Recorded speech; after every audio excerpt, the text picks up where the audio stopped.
Tú sabes que Newton calculó que el fin del mundo iba a ser en el año 2060.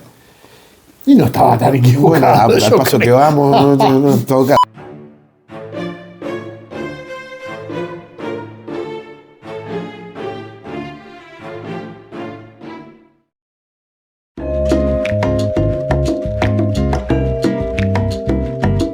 Hola, ¿qué tal? Bienvenidos a otro capítulo de Sobremesa. Estamos con el doctor Pablo Araujo. ¿Cómo está, don Pablo? Ahí, salucita. Feliz, no sabe lo inmensamente feliz que me hace estar con usted, porque usted es una especie, para mí, de enólogo de la sabiduría, donde destapamos los mejores Malbec del conocimiento para degustar de los mostos de la creación humana.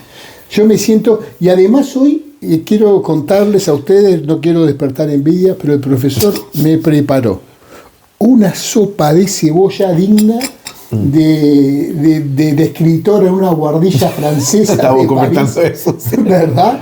Sí. Como estar en Montparnasse ahí escribiendo con frío, uno se imagina un Cortázar, algo por el estilo. Una ¿cómo se llama? Soupe d'oignon. Una soupe d'oignon extraordinaria, caramelizada. Me contaba que tenía azúcar la cebolla. Sí, pues que de hecho por eso tiene ese color café, porque es caramelo. Lo que pasa es que, además, hoy día hacía frío y si esto va a ser una sobremesa hay que comer algo, ¿no? Tiene toda la razón. Así que mundo. Para que vean, nosotros aquí tenemos los platos, los dejamos ahí después de comer y ahora estamos tomando un tecito. Oiga, quiero, antes de escuchar toda su magnificencia. No, Pablo, bueno, enciclopédica. Tú también, créete el cuento. Queremos agradecer todos los saludos tan amorosos, todo el afecto que nos brindan a través de sus comentarios. Los leemos todos, no podemos responder todo, una cosa que nos pasa a todo el mundo, pero qué lindo eso, y unos comentarios de gente que lo que más agradece, que yo creo que tiene que ver con las humanidades, es volver un poco a través del conocimiento el mundo más humano. Todos los días, no sé, vamos a un supermercado y nos toca muchas veces enfrentar rostros desapacibles, caras hoscas, qué sé yo, maltrato. Nos falta esa amabilidad del día a día. Y creo que el conocimiento, a diferencia de las matemáticas, que a veces alejan un poco más al ser humano por esa frialdad, aunque son maravillosas, el conocimiento, digamos, las humanidades son más charming. Sí. ¿Verdad? Y eso es muy bonito. Y de hecho yo me pliego a lo que dice Pablo, nos han dejado comentarios súper bonitos, les agradecemos, de hecho, porque en el fondo Sobremesa es lo más artesanal que ustedes pueden darse cuenta. Es esto de verdad. Es esto. Y les queríamos decir que, bueno, también agradecemos los comentarios. Si nos siguen, también ahí van a tener las notificaciones de cuando subimos capítulos nuevos. Así que no se olviden ahí de activar las notificaciones. Y estamos en Spotify también. Y también estamos en Spotify y nos estamos diversificando ahí para que podamos llegar a más gente. Para que cada 3 Bad Bunny no escuche uno. Claro, no escuche uno. Ahí se compensa. ¿Por qué no? Se compensa al cerebro. Oye, Pablo, tú le pusiste el nombre a este capítulo, así que, por favor, preséntalo. ¿Qué genio tienen los genios? Exactamente. Estamos llenos de genios que realmente reivindican la humanidad. Estamos viviendo, creo yo, en el nadir de la civilización. Está el cenit, que es lo más alto, y el punto más bajo es el nadir. Nadie discute eso. Estamos en tiempos sombríos, pero son tantos los genios. Es tan devastador en el sentido mejor de la palabra de la cantidad de genios que hay entre inventores. Para clasificar, yo quisiera hablar de algunos pocos de los cientos que hay de genios literarios, por ejemplo, pero también están los inventores, los matemáticos, que en sus vidas privadas, a ver, por decirle, no sé, un Leonardo da Vinci, digamos, uno lo deja extasiado con todas las cosas que hacía, pero ¿cómo era también su carácter? Yo creo que también había abismos que, si bien en muchos, mire, por ejemplo, le quiero decir, 2 genios indiscutibles, Gabriel García Márquez y Vargas Llosa, ¿verdad? Vargas Llosa, intelectualmente en las antípodas. Sí, pero eran amigos entrañables durante 9 años. Sí. Pero un día va Vargas Llosa y le deserraja un puñetazo que está totalmente reñido con la genialidad. Sí.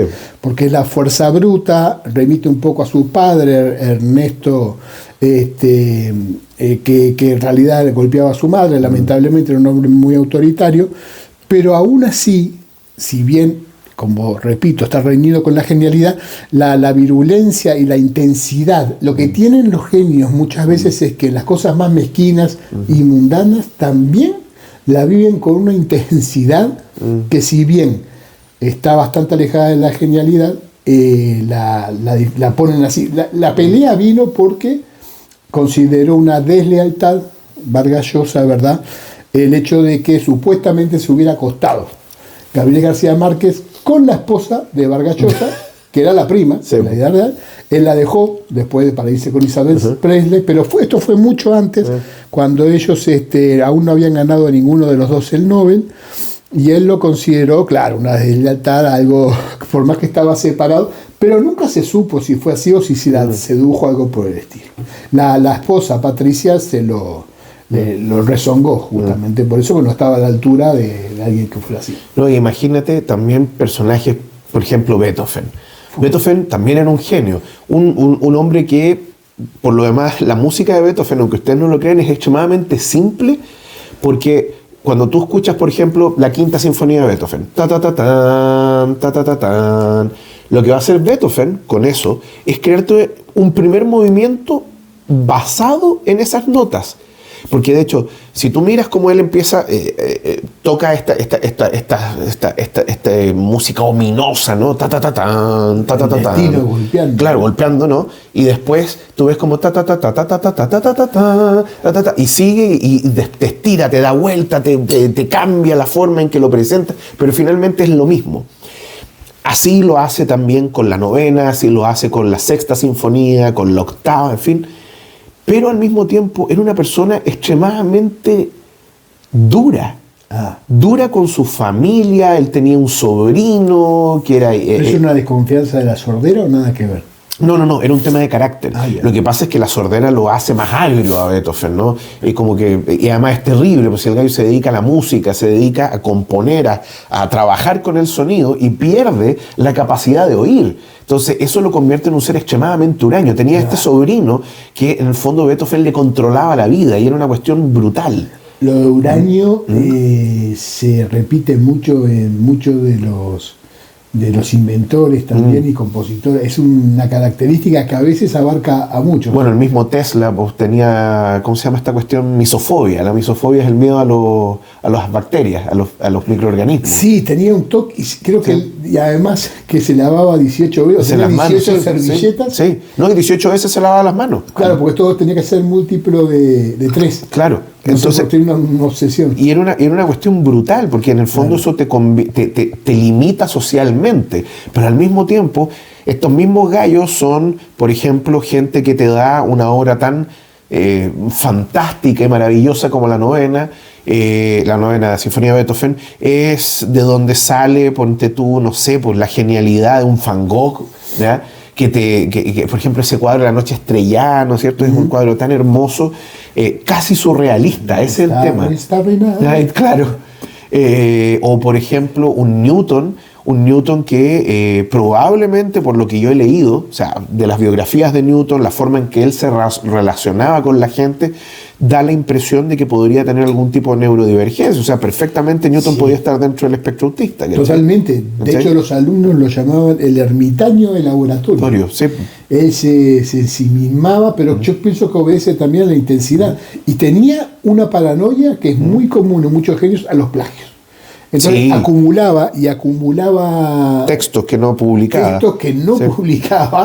Y los tenía ahí resguardados por miedo. Claro, porque consciente de su genialidad, decía, cuando alguien se apropie de esto, que sigue pasando, ojo, entre el mundo de que le pasó en un momento. ¿Así? Hay una gran discusión que tienen Newton con un miembro de la Royal Society, que es como la gran academia de las ciencias que existía en Inglaterra, y Newton se pelea con él porque efectivamente decía que le había robado ideas. ¿Ya?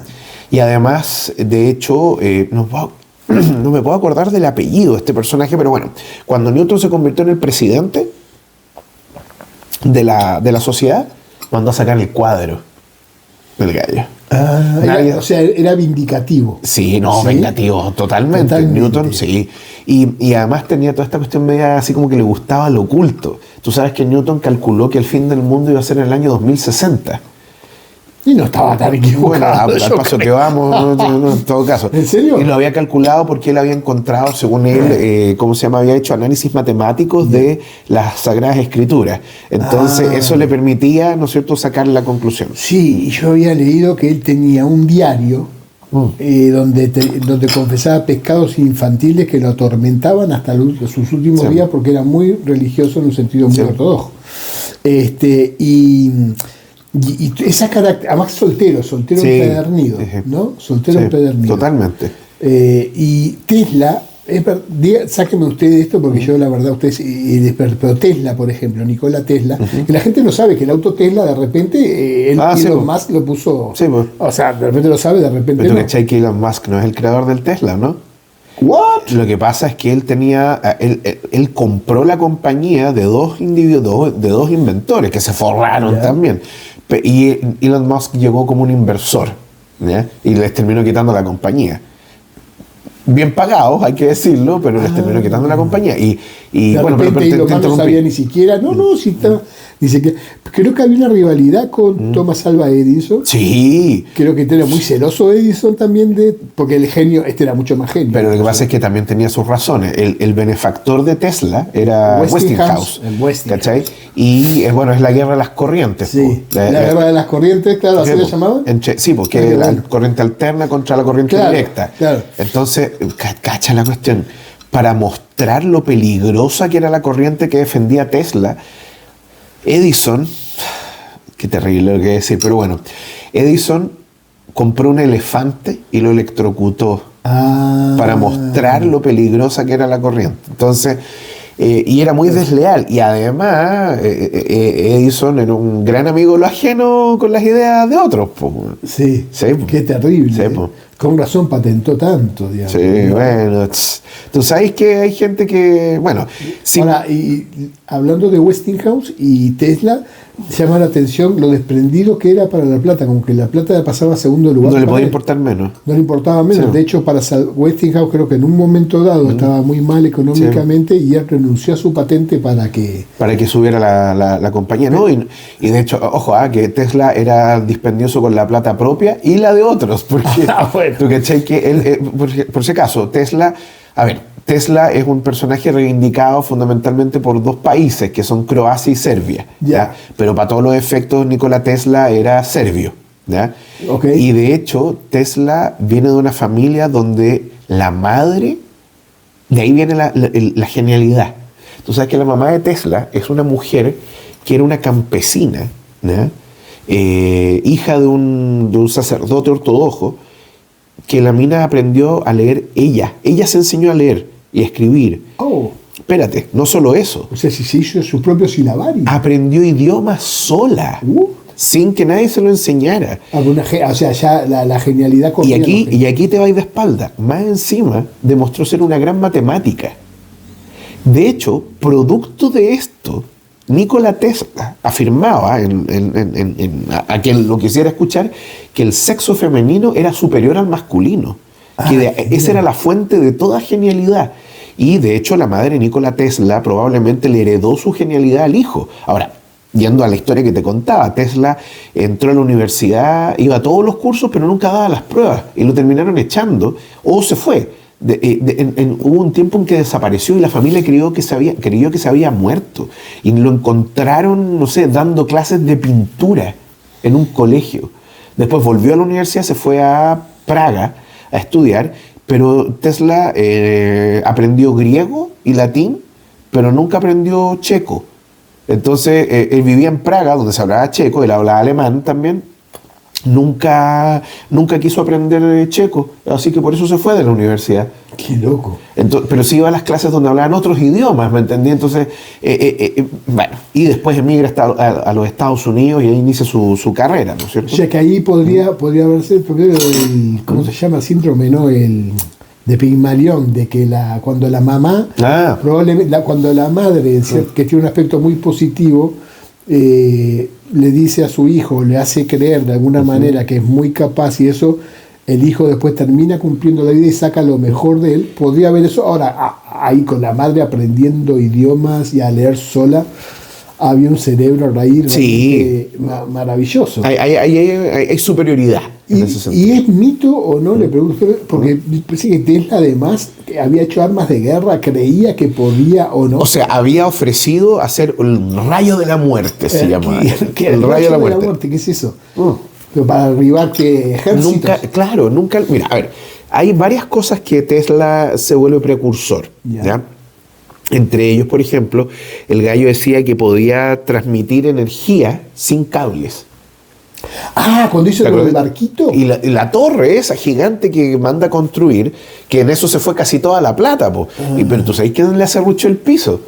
Hay dos personas. Uno es Edison, ¿ya? Y el otro es JP Morgan, el gran financista que finalmente le termina quitando la plata. Le dice, ya no hay más lo plata. vemos en las finanzas de los Claro. diarios, JP Morgan. Mira. JP Morgan. John Pierpont Morgan.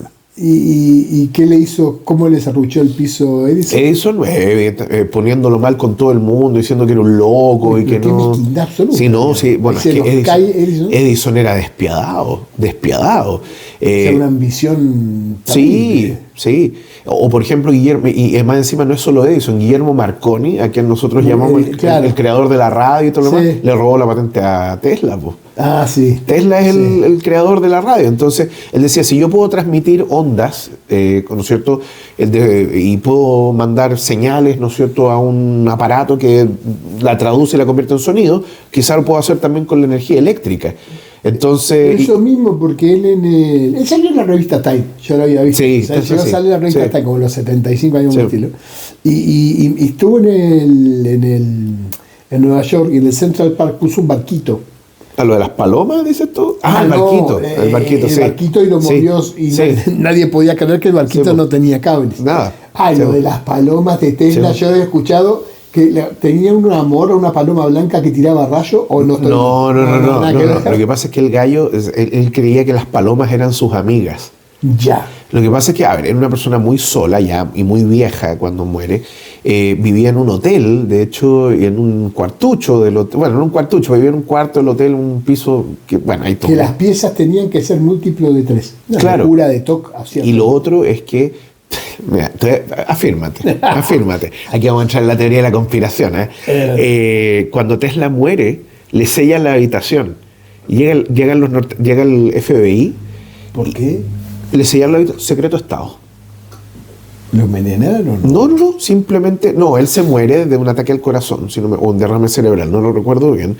Y la cuestión es que el gobierno de Roosevelt, de Franklin Delano Roosevelt, decide sellar la habitación de Tesla para que el FBI investigue qué es lo que hay dentro. Todos los papeles de Tesla se los llevaron los gringos y no se sabe dónde quedaron. No están en los archivos Tenía el prospecto nacionales. del iPhone. Sí, y tú sabes quién era el administrador del hotel donde estaba Tesla. ¿Quién? El abuelo de Donald Trump. No. Es una de las primeras personas en entrar a la habitación de Tesla después que muere. O sea que encima de la lista de Epstein, ahora la lista La lista de Tesla, po, güey. Con razón es amigo de Elon Musk. Todo calza. Oye, pero bueno, ahí está la genialidad de Tesla, pero al mismo tiempo esta cuestión donde la genialidad es como lindante con la locura. Yo sé que suena como cliché, pero es que bueno, es cierto. O sea, el mismo Van Gogh, por ejemplo. Van Gogh, a pesar de lo que se dice que nunca vendió una pintura, es mentira. Sí vendió pintura, lo que pasa es que era pobre como las ratas, ¿no? Claro. Y tenía toda esta tendencia a la depresión. Bueno, en fin, era una cuestión terrible. Es que, bueno, a ver, el gallo era peleador, tenía problemas con el alcohol. Claro, tomaba el absenta. Claro, dicen que probablemente era esquizofrénico y por eso pintaba como pintaba, ¿no es cierto? El tema de la oreja también, que en realidad no se cortó la oreja. O sea, No, se cortó claro. el lóbulo, pero igual. El lóbulo, pero bueno. Pero bueno. O, por ejemplo, no sé, ¿qué otros genios locos hay? Bueno, Mozart también era un genio loco hasta a su pinta, ¿no? Claro. Era un hombre de gran creatividad, pero una vida extremadamente desordenada. Entonces, Mozart termina, a ver, no sé, en una situación económica más o menos mala, porque le debía plata a medio mundo. Por eso tú cuando vas a Viena o a Salzburgo está lleno de placas que dicen, aquí vivió Mozart. Entonces hay como 5, 6, 7 casas, porque andaban Claro. arrancando los arrendadores, pues, Claro. ¿cachai? pero también... O sea, es un gesto que es un rasgo también que abarca muchos, salvo algunos privilegiados como, no sé, Leonardo da Vinci, eso que tuvieron, Claro, que eran Miguel Ángel amparados también, sí. o Miguel Ángel amparado por la iglesia y demás, con las platas, digamos, en el sentido de que muchos igual eran como, uno lo ve en los escultores modernos, también todo de... Que eran, con las platas eran muy desprendidos, Sí. totalmente desprendidos. Amedeo Modigliani, por ejemplo, el pintor, que Sí. era genial y todo, hay una película de él devastadora donde muestran cómo lo explotó justamente Humana, era tremendo, y ese sí que terminó pobre y eso tenía mucha pinta, además el hombre. Pintaba a esas mujeres tan características que todo el mundo Sus rostros alargados, Amadeo, pero chicos. es Amedeo Modigliani, y él, bueno, sufrió, pero muchos de ellos, la relación con la plata, Sartre, por ejemplo, de hecho, ¿cómo se llama este escultor que la plata le pagaban en efectivo? El de las esculturas estas que son así todas para arriba, moderno, vi una película la otra vez en Me pillaste. el Film and Arts, bueno, ya me voy a acordar. Bueno, y muestran en la película de bien una casa totalmente sucia porque le da lo mismo, además que sí. está con el barro todos los días, Sí. y se va a tomar el café, siempre pide 2 cafés, ¿sí? Y agarraba los rollos de billetes y los tiraba arriba de las vigas, después ni se acordaba dónde estaban, y tenía siempre tiene... Y acá hay un aspecto muy importante que creo que me parece que al hablar de genio es necesario, que todas estas personas estaban a su lado, por lo general, históricamente, con mujeres muy talentosas, tan o a veces más que ellos.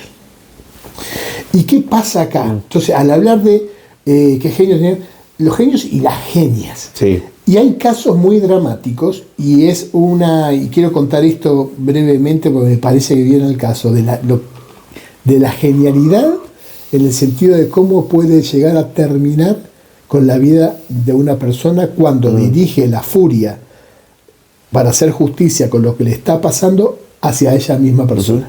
Y fue Sylvia Plath, ¿no? La escritora. poetora, claro, Sí. poeta norteamericana. Mire, traje este libro acá que son los diarios de ella.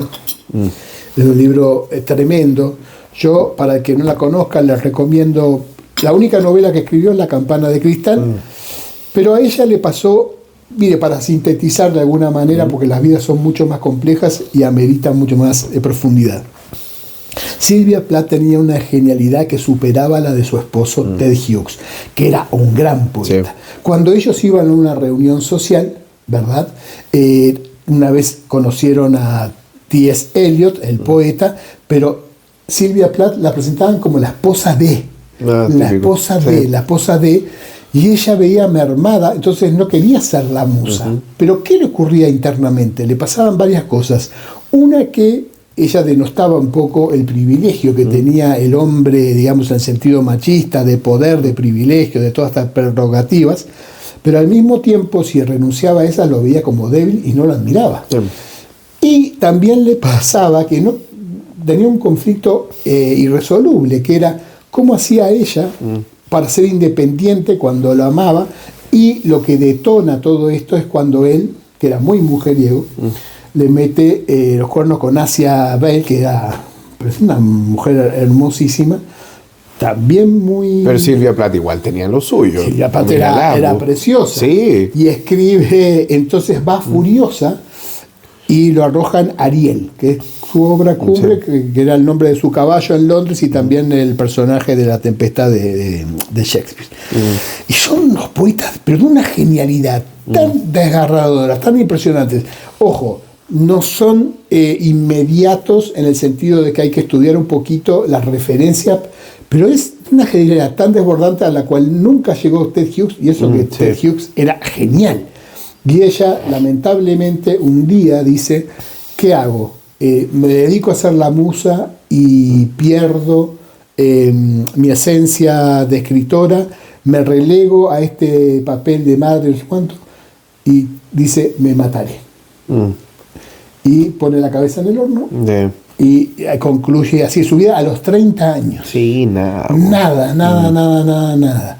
Ella había ganado un concurso de esas revistas que se hacían antes, tipo, no era la revista Vogue o algo por el estilo, pero había un concurso para jóvenes del país y ella se presenta como escritora, va a Nueva York y tiene unas experiencias bastante brutales ahí y termina muriendo en Londres porque su esposo era un gran poeta británico.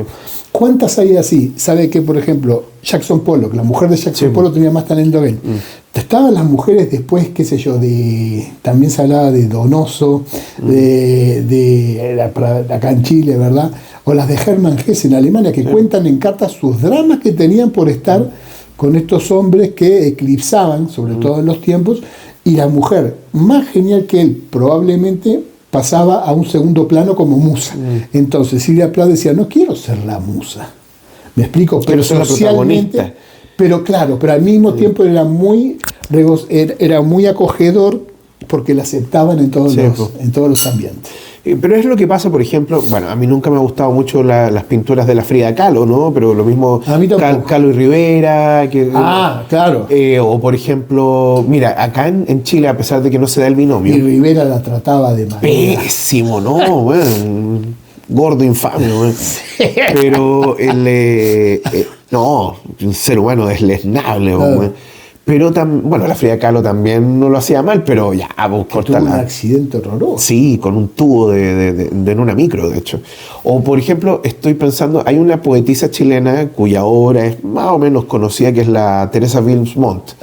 Sí. Que también es una mujer de una belleza sobrenatural, así. Sí. Y que, claro, se termina quitando la vida porque tiene un marido que la golpeaba, que era alcohólico. Claro. Y ella termina arrancando. De hecho, la ayuda a escapar Vicente Huidobro, con la que se dice también tuvo un pequeño amorío. Eso no está muy comprobado todavía, pero demás. Creo que hubo una serie o una película, ¿no? Sí, pues. Le hicieron una miniserie y termina quitándose la vida en París, ¿cachai? Porque ahí había logrado el abuelo, el ex suegro, de hecho, había sido nombrado embajador de Chile en París. En Francia, y ella estaba allá y pidió ver a los niños, a sus dos hijos, porque está ostracizada la familia.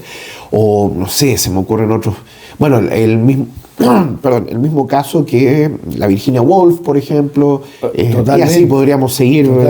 El mundo de la literatura se da, fíjate, también, por ejemplo, la única mujer de Albert Einstein, Milena, también es una gran matemática, es una gran física, y eclipsada totalmente por Einstein. Y dicen que algunas de las tesis de Einstein son de ella. No, y de hecho ella le hizo escribir que la teoría de la relatividad no le importaba el prestigio del premio ni la fama, pero sí que le diera la plata. Y él se la da.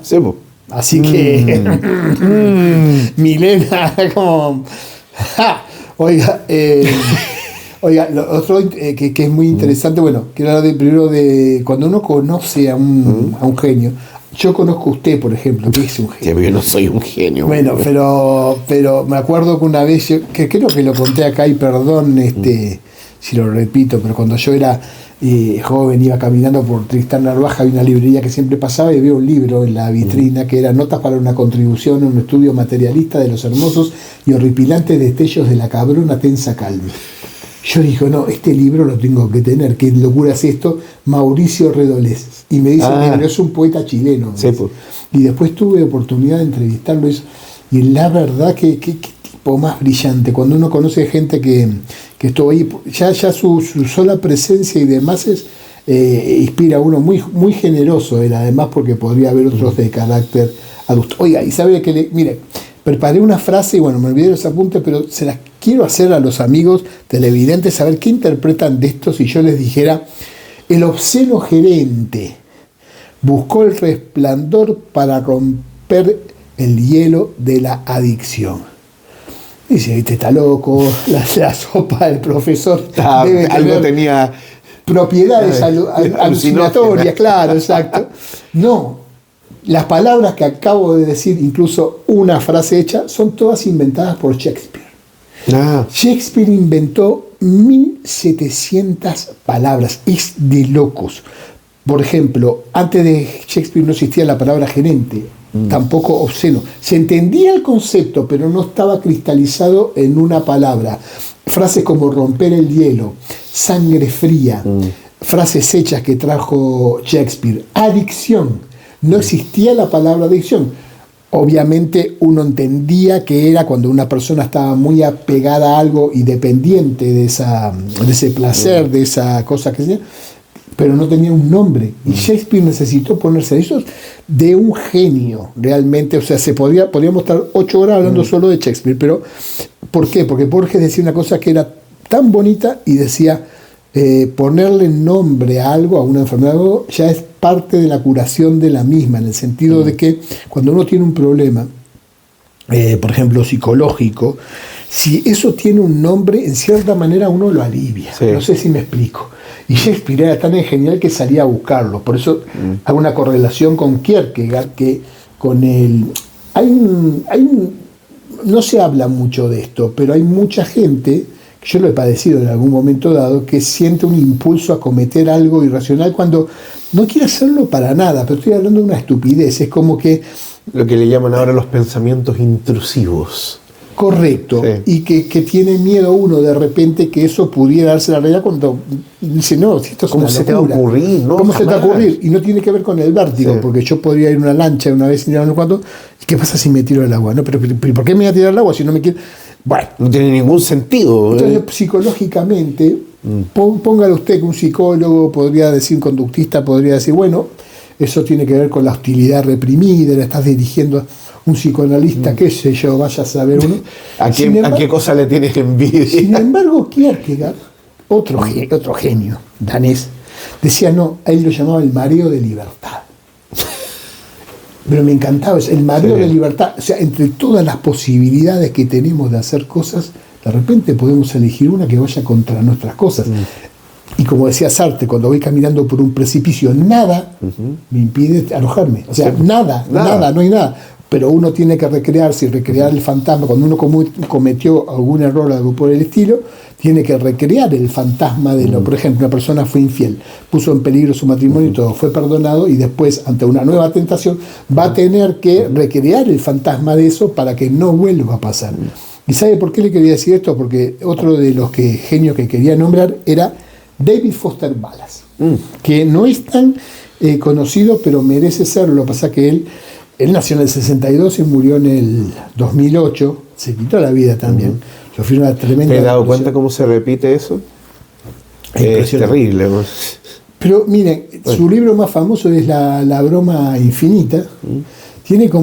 Tenía frases de 200 palabras. Era una voluntad oceánica, todo arrojado, escribir y escribir 200 notas de páginas. Hay capítulos que las notas de página superan a las letras del capítulo. Terrible, es de loco. Y él usaba una bandana, un pañuelo atado, y lo usaba metafóricamente. Primero las empezó a usar porque trabajaba en Houston y había 38 grados y las gotas de sudor le caían en sus manuscritos, y segundo porque la bandana como que le cuidaba que no explotara su mente, que el dique mental no se boom, when the levee breaks, cuando hacían la canción del cuando que eso no, bueno, y lamentablemente estuvo con medicamentos, había salido bien, pero no terminó. Me acuerdo que además tiene dos charlas que pueden ver en YouTube. Hay una entrevista de él sobre la sobreestimulación que padecemos hoy en día, y otra que es magistral, hermosa, bonita, cristiana, de amor al prójimo y todo lo demás, que es cuando vuelve a la universidad a recibir el honoris causa. Sí. Claro. Y esa charla, que es muy breve, de hecho hay un libro de esa charla, no vale la pena comprar el libro porque la puede escuchar ahí, yo creo, o si quiere tener el libro, por supuesto, y vale la pena porque él era muy humilde, le cargaban las entrevistas, hay unas que son que revolía los ojos así porque no aguantaba más, pero sí, esa característica la comparten muchos de estos genios. Yo creo que además su genialidad estaba tan por encima de los demás que se sentían muy solos también. Mira, piensa tú cómo... Van Gogh, por ejemplo. Por eso te digo, imagínate cómo te tienes que sentir si de repente... en el fondo no tienes con quién compartirlo, no tienes con quién hablarlo, no tienes con cómo, Claro. o sea, lo exteriorizas, pero incluso puede haber gente que no te entiende. Es como si tú le hablaras en mandarín a una persona que su lengua nativa es alemán y que no habla mandarín. No te va a entender. Entonces tú quedas así como, ¿cómo me comunico? ¿Cómo puedo sacarme esto que tengo dentro y mostrárselo a otra persona? Exacto. Por ejemplo, no sé, Franz Schubert, también un gran músico, que era un hombre que muere muy joven, ¿ya? Muere, eso sí, de causas naturales. Era un hombre extremadamente solo, depresivo y pobre. A pesar de que logró componer obras que son fantásticas, hermosas, de un gran dramatismo, u otras muy alegres, pero no daba pie con bola a la vida, no fue generosa con él. Ponte tú, no sé, bueno, Beethoven y sus circunstancias también. Y Robert Schumann también tiene algo de eso, un gran compositor del siglo XIX. Y bueno, en el ámbito del arte, que es donde más se expresa esto, son vidas que de repente están muy golpeadas, son muy terribles. Qué buen punto además, porque por lo que estaba diciendo, imagínense, había leído una vez que Tesla recitaba en distintos idiomas, probablemente ahora que usted me dice, yo no sabía eso, en latín y en griego, el Fausto de Goethe. ¿Sí? Pero en latín, en griego, no sé, bueno, en checo no, ya sé que no. No, pero en alemán sí. Pero en alemán sí. Y en serbio. Imagínense hoy que lo extrapoláramos, lo traemos y lo ponemos en un concierto de reggaetón a hablar y que suba. Yo creo que claro, se va a sentir en una torre de marfil solo, ¿no? Es que ese es el problema, la genialidad te aleja del resto porque Claro. tú te vuelves excepcional, ¿no? Sí. La palabra tiene un contenido muy positivo, pero ojo, yo me acuerdo cuando estaba en la universidad, el término ex significa fuera de. Ya. Entonces, cuando tú eres excepcional, estás fuera de la norma. Perfecto. Y si el resto es la norma y tú estás fuera de la norma, entonces estás solo. Y lo peor que a veces, la mayoría de las veces, los que son también genios compiten. O por ego, o sea. Pero eso ahora, no es tan terrible, creo yo, porque claro, se encuentran, cuando se ¿cachai? encuentran, o cuando se unen como los Beatles, porque Sí. ¿cuántos grupos hay en el mundo? 50 millones, y hoy en día hay 50 millones por día Sí. de bandas indies y demás. Pero cuando se juntan 4 genios, digamos, por lo menos 2 Los Rolling Stones. o los Rolling Stones, pero porque Paul McCartney era tan genio como John Lennon. John Sí. Lennon de repente tenía el peso político Sí. y un poco más comprometido, pero Paul A McCartney le gustaba la plata. Claro, Le pero gustaba la igual plata. eran unos genios. Sí. Se fue a la guardilla una vez de una polola y escribió las baladas más lindas Sí. quizás que haya tenido la humanidad. Hay otras baladas, por supuesto, pero esto sí era un derroche de genialidad y se junta con otro y hacen los Beatles. Sí, pues. Probablemente solos en la carrera también hubiera hecho cosas geniales, pero pocas veces da que coincidan y que quieran trabajar juntos y que los egos no los... O sea, terminaron traicionándolos a la larga, pero, Sí. pero en el fondo, mientras dura la sociedad creativa, es una hueá fantástica, es una cuestión maravillosa.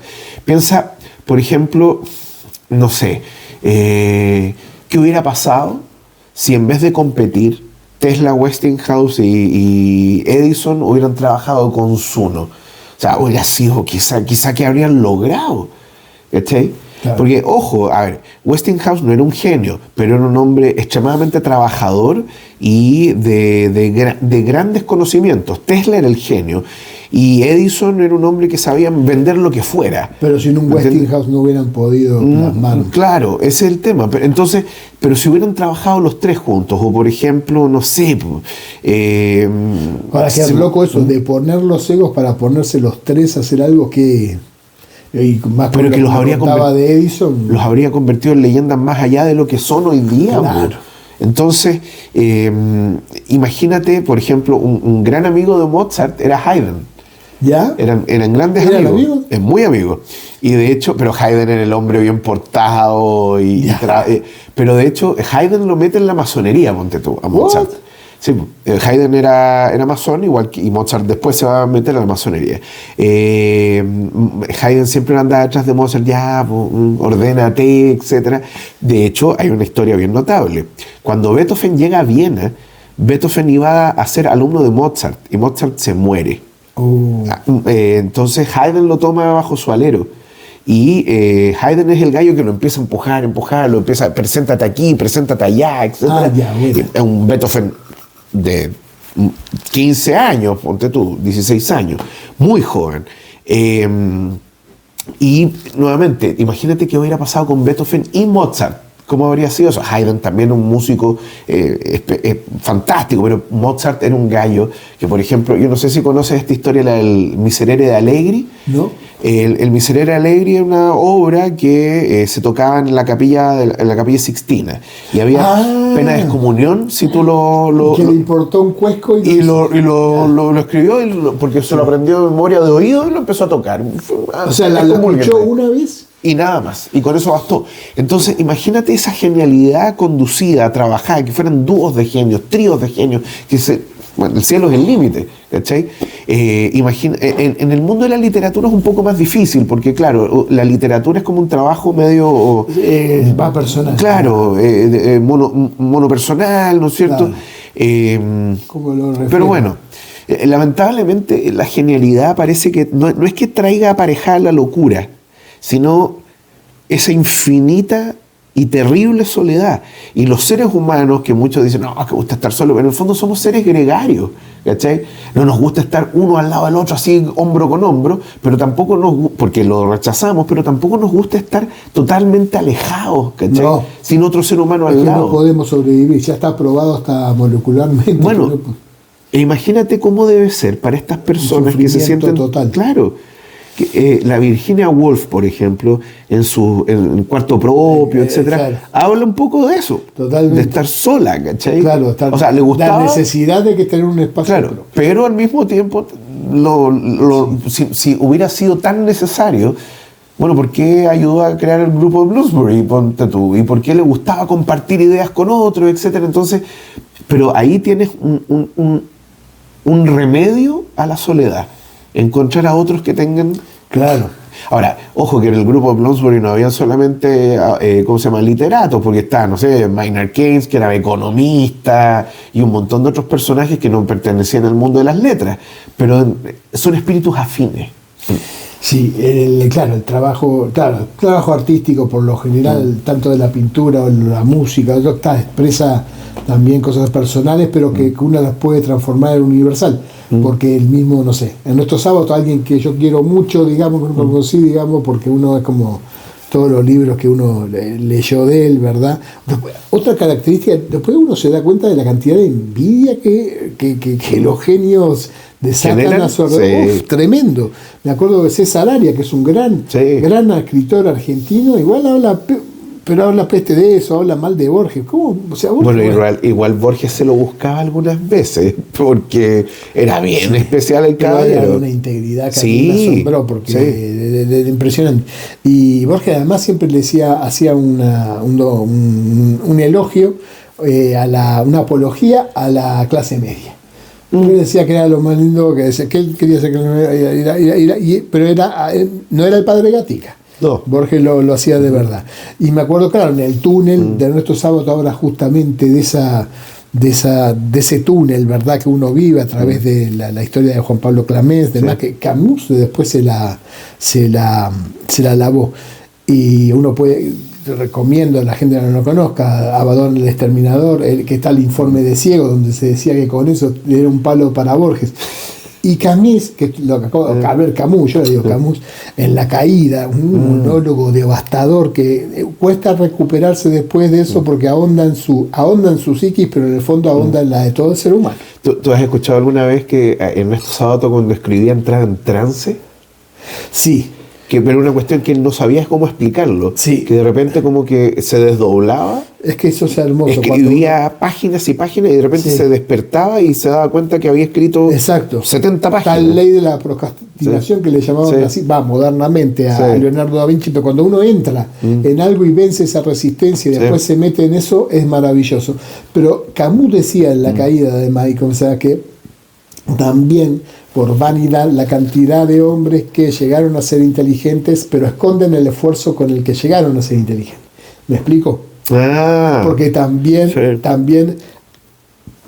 hay una tarea de eso, pero el ego, digamos, en ese sentido, para ser más admirado, obtener más aplausos, como adictos a los aplausos un poco se vuelven, ¿no?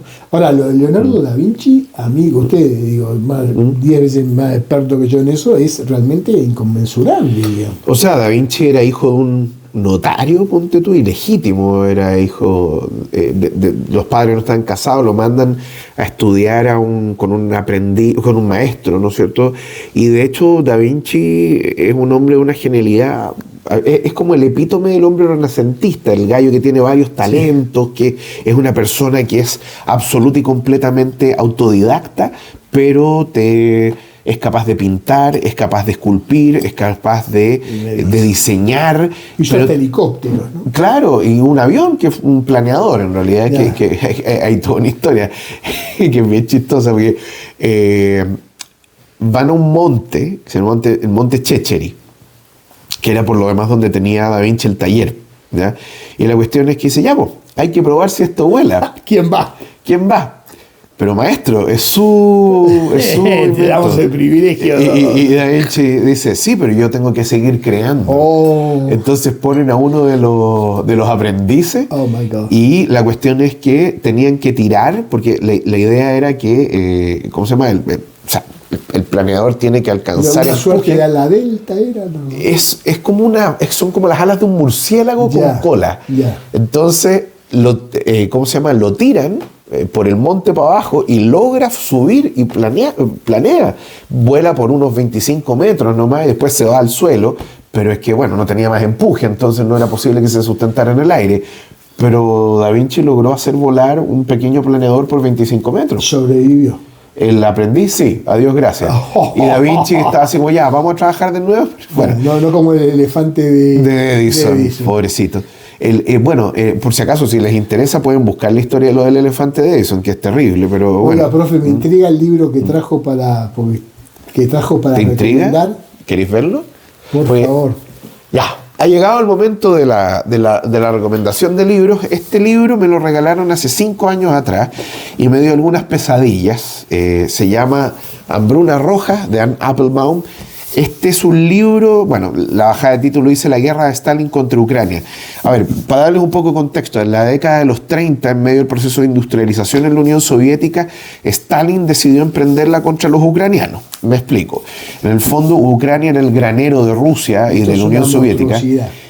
Y esta es una cuestión donde en el fondo se inició un proceso de colectivización forzosa, donde a los agricultores ucranianos les quitaron sus tierras, los obligaron a tener granjas colectivas que no eran muy productivas, que digamos, y además los soviéticos empezaron a exportar el grano a Ucrania y se quedaron sin nada que comer.